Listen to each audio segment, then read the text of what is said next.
Hello everyone, welcome to Sharmit. In this session, we are going to discuss another very interesting topic related to medical coding anatomy, where we will learn about olfaction or the sense of smell.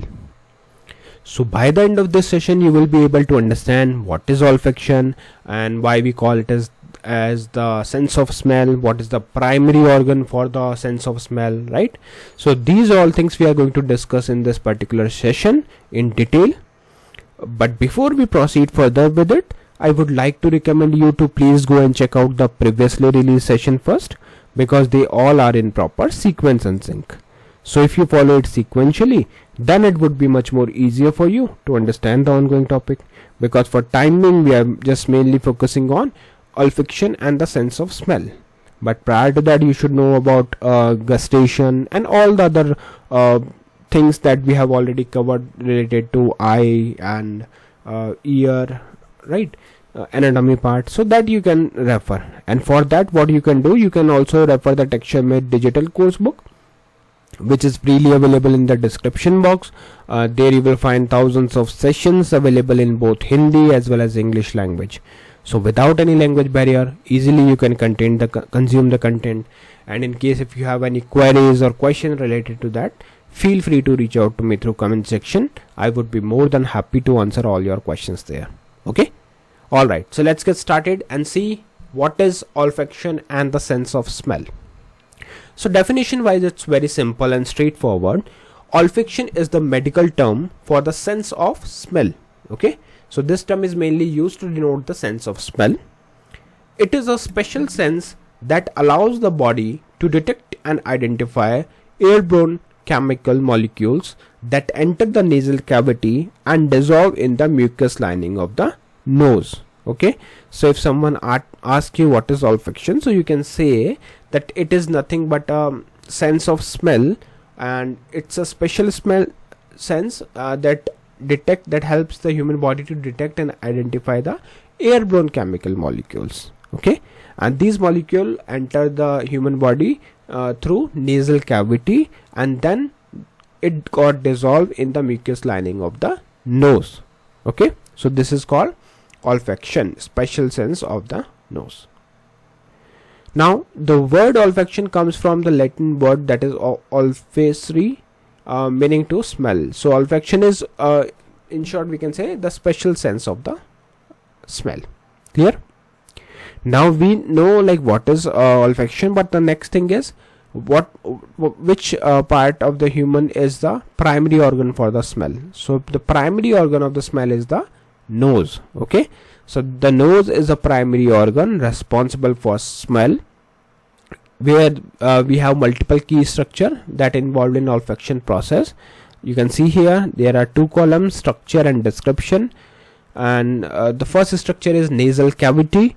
Nasal cavity, air passage inside the nose where airborne chemical enter. Okay, so this is the passage where airborne chemical enters. Then we have olfactory epithelium, specialized tissue located in the roof superior region of the nasal cavity, contains olfactory receptor neurons. Okay, so it is nothing but a specialized tissue located on the roof of the nose, nasal cavity. Okay, and it is the place which contains the olfactory receptor neurons. Okay, then we have olfactory receptor neurons. Now what it is basically, so it is nothing but a specialized nerve cell that detect airborne chemical molecules. Okay, so it basically detect the airborne chemical molecules. After that we have olfactory bulb, the structure in the brain where olfactory signals first arrive after leaving the nose. Okay, so it's a part of brain where every signals is received at the time of this olfaction process. Okay, then from there we have olfactory nerve, a cranial nerve that carries the smell signals from the nose to the brain. So it takes the signal from nose to the brain.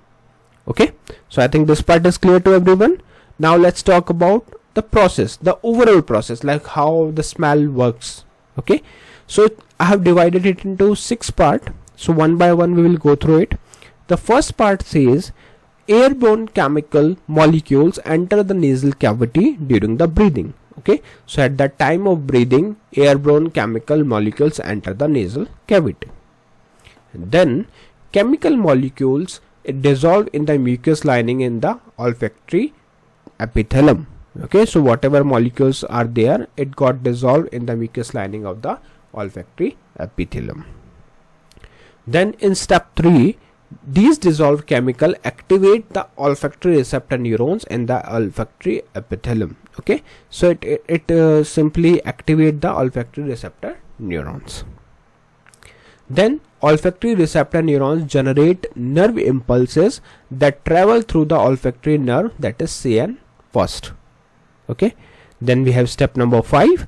Signal arrive at the olfactory bulb and then travel to the primary olfactory cortex in the temporal lobe of the brain, where the actually smell is perceived. Okay, so these signals arrive at the olfactory bulb. So very important question. Let's say if someone asks you what is olfactory bulb, so you can say it's a part of brain which accepts all these kind of signals. Okay, then in step 6, you can see signals also travel to the hypothalamus, where smell become associated with long-term memory and emotional responses. This is a special thing. Why? Because these signals also travel to the hypothalamus. Okay, where actually like it associate all the smells with the long-term memory and emotional responses. Okay, and this is why certain smell can trigger strong memories and emotions. Olfactory signals connect directly to the hypothalamus and limbic system. Okay, so that's the reason. Sometime like from the smell itself, we recognize a particular moment or thing, right? So this is how it works. So this is the overall working of the smell.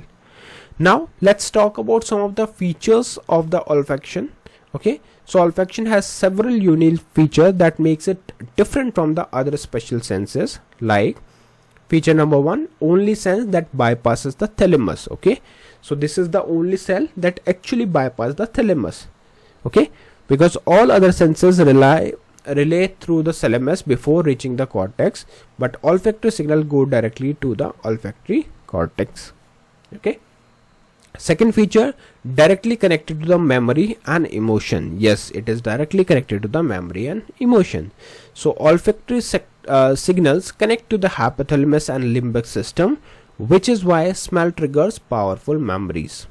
Okay, then we have next thing, that is olfactory receptor neuron can regenerate. Yes, this is also very important thing, because unlike most other neurons, olfactory receptor neurons can replace themselves approximately in 30 to 60 days. So after every 30 to 60 days it regenerate by themselves.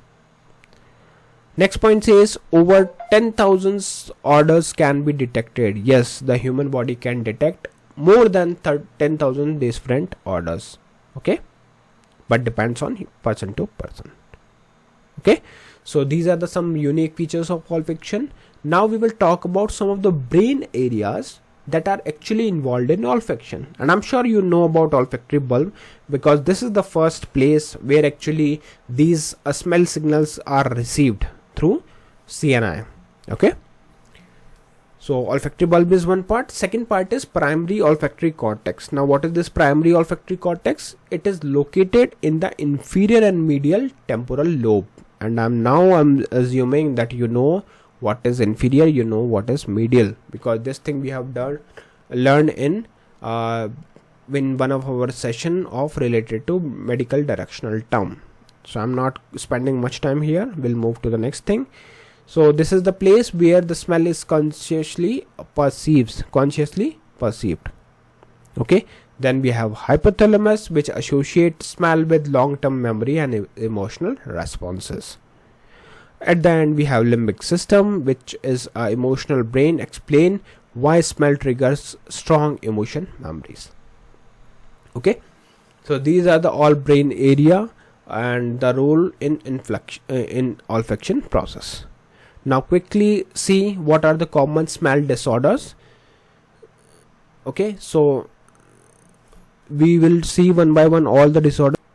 So the first thing is anosmia. which means complete loss of the sense of smell. Okay, so this condition is called as anosmia.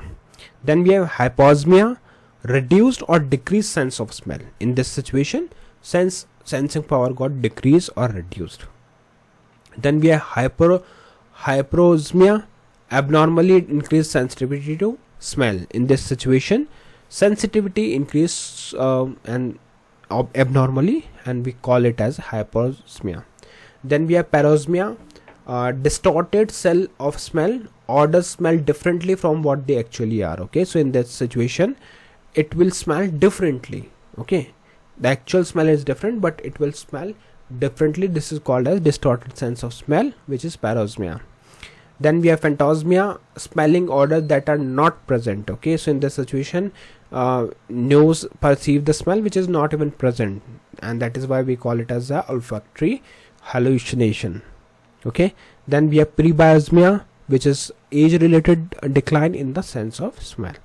So these are the all common smell disorders that comes with the olfaction process. In case not comes in the olfaction, but it is the common smell disorder that are related to olfaction. Okay, now let's quickly see what are the common causes of these disorders. The first thing is head trauma, of course, like blunt force to face and head can severe olfactory nerve exams, very common cause of anosmia. Okay, COVID-19, I'm sure you can relate it with, because we know that in case of corona time, this viral damaged the olfactory epithelium and most commonly coded cause in the anosmia in the recent year. That's why we were not able to smell the things during the COVID-19 time. Next is respiratory infections. Yes, sometime due to the inflammation of cold, flu or allergy causes temporal anosmia. Okay, anosmia. Then we have medications. Yes, certain medications like antibiotics can destroy olfactory neurons, causing anosmia. Then we have aging. Yes, olfactory receptor cells decrease with the age. That is why we call it as prebiosmia, where older adults often overseason food because of the reduced smell. Okay. Then we have nasal polyps, growth in the nasal cavity, block airflow in the olfactory epithelium. Then we have neurodegenerative disease like anosmia is a early sign of Parkinson disease. Yes, and also the Alzheimer disease. At the end, toxic chemical exposure. Yes, because of some toxic chemical exposure, airborne toxic chemicals can damage the nasal epithelium and olfactory neurons. So these are the all common causes of the smell disorders. So I hope today's session is clear to all of you, where we talked about the process that is olfaction. And now I have one question for all of you, and today's question is, what is papillae? So you just need to write a short answer for this question.